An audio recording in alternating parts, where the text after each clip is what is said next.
Good afternoon, viewers, and welcome back to Careers Bistro. My name is Wetimwene Shikage. I hope you guys are as excited as I am to, get to know a few of the profiles that we profiled in our Careers Hub publication for today. Well, in studio, we'll be joined by one of the speakers for Majestic Talks, and this is an event that strives to bring together different women in the corporate sphere. We'll get to know about that just in a bit. Also, they are giving out a few tickets. So if you can comment down below when the event will take place, you might just be one of the lucky winners. Please stay tuned for that interview. Ladies and gentlemen. Yeah, welcome to another exciting edition.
Welcome back, viewers. Well, in studio right now, we're joined by one of the speakers for Majestic Talks, and this is an event that strives to bring together different women from the corporate space for them to network, for them to create bonds and relationships.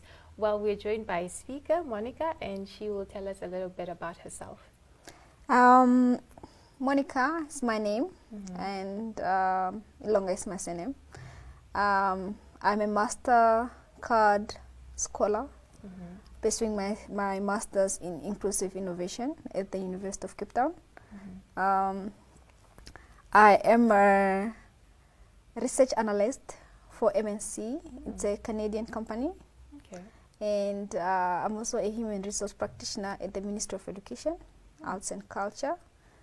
And I have attended many international conference or events whereby we speak of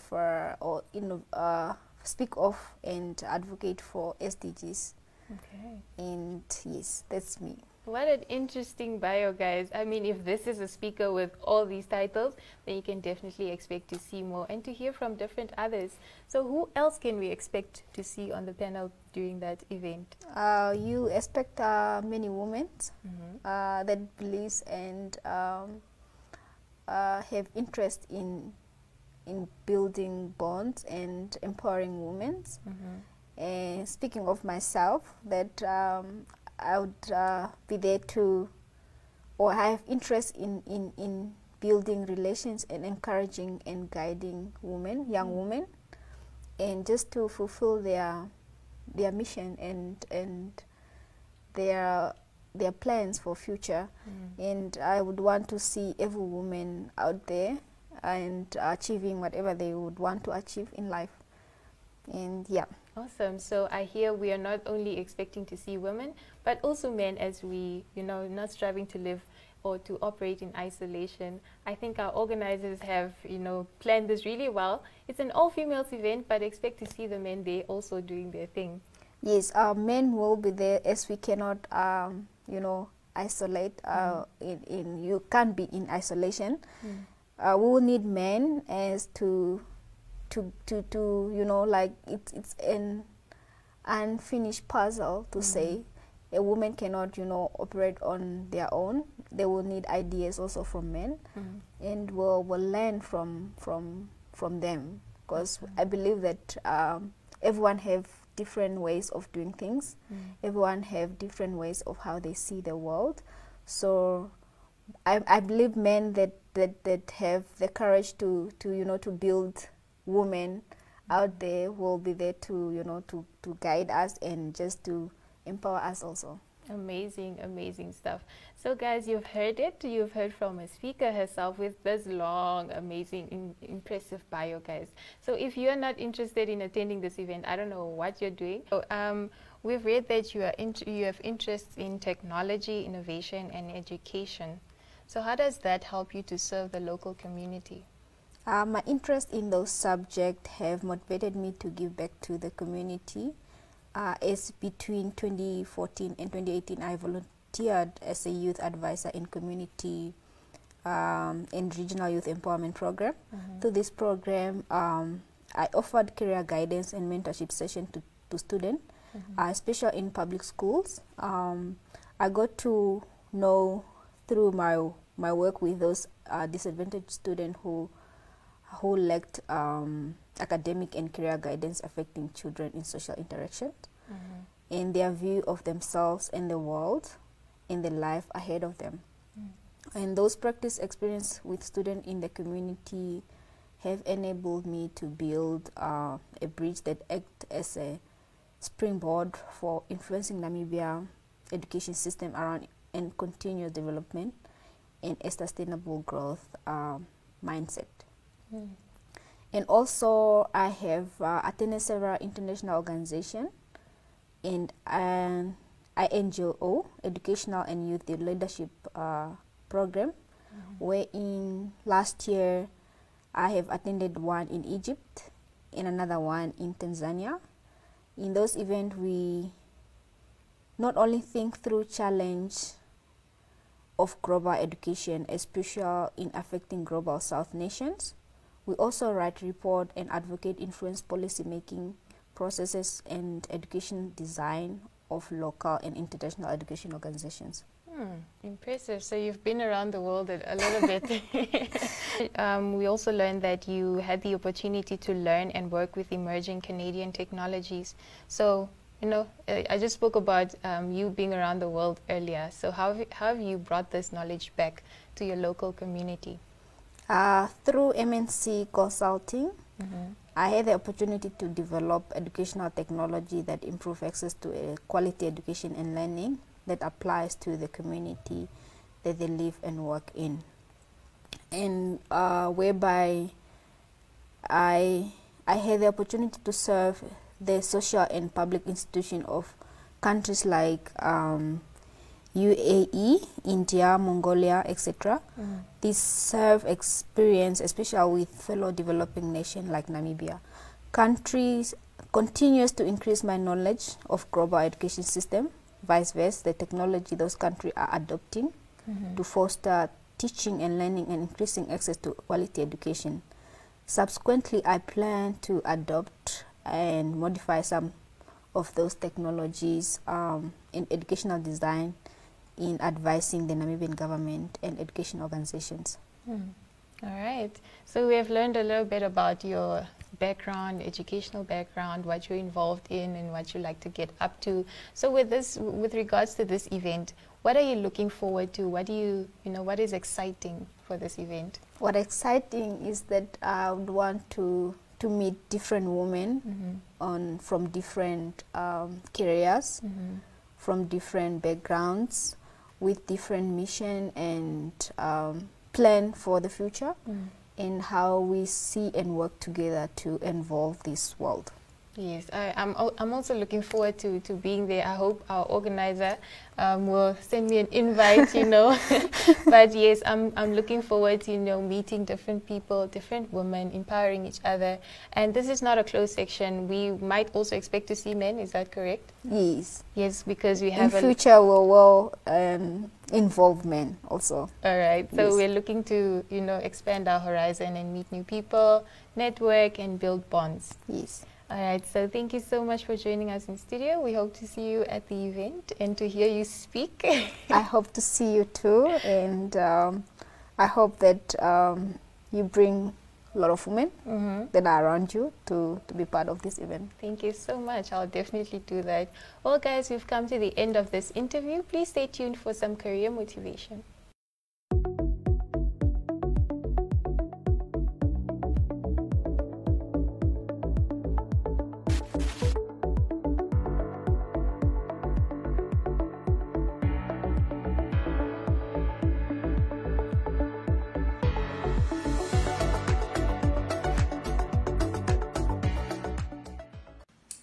This is Shamyn Louw from LifeLine Childline, Namibia. I am the Counseling Center Coordinator. I'm responsible for overseeing the whole counseling center in itself to ensure that telephone counseling sessions are provided as well as face-to-face counseling sessions. I oversee a diverse group of volunteer counselors amongst other stuff, and I also do the administration task that I'm assigned. So you may be wondering, did she just become a counseling center coordinator just like that? Well, to tell you, I started off as a volunteer counselor back in 2017. I worked my way up, and this was through hard work, determination, and self-discipline as well. So when it comes to your career, I would like to encourage you, if you don't know what it is that you want to pursue in, rather take a career test. This you can find online, or you can also approach a psychologist to do that, just so that you're certain of what it is that you want to do, so you don't waste any of your time. For some studies, it's a clear path. Let's take social work, for instance. You do your honors degree for 4 years, you graduate, and you can register as a social worker. But then for other careers, it can be quite a bumpy ride. What I mean by that is, let's take clinical psychology, for example. After doing your undergraduate degree, you can't just register as a clinical psychologist. You need to do your master's degree. However, do not give up on what it is that you want to do. Let that passion, let that motivate you. Thank you so much for that amazing career motivation. Well, guys, it's time to head on to our company profile for this week. We profile Deluxe Coffee, and we'll get to know about them and see their surroundings just in a bit. The Deluxe Coffee Works was founded in 2009 by Carl and Judd in Cape Town. They started off as a backyard roastery, micro roasting, and from there on they started growing into year on to year with new blends and new coffee ideas, and getting a new sense of a third coffee wave movement. And in 2017 they decided to branch out to Windhoek, and the Deluxe Coffee Works was founded in 2017 by Carl and his local business partner Willem Borenstein.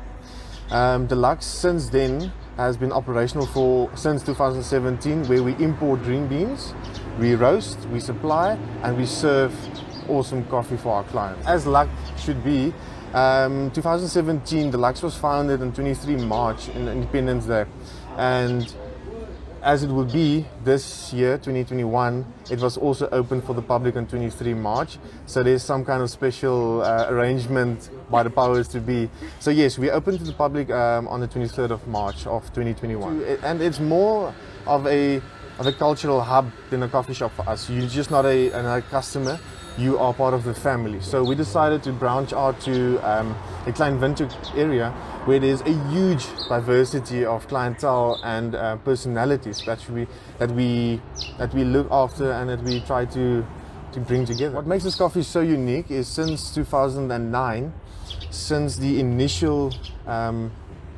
blend was created, the house blend, which is the signature blend. It is a narke orange with a raw cocoa and chocolate combination.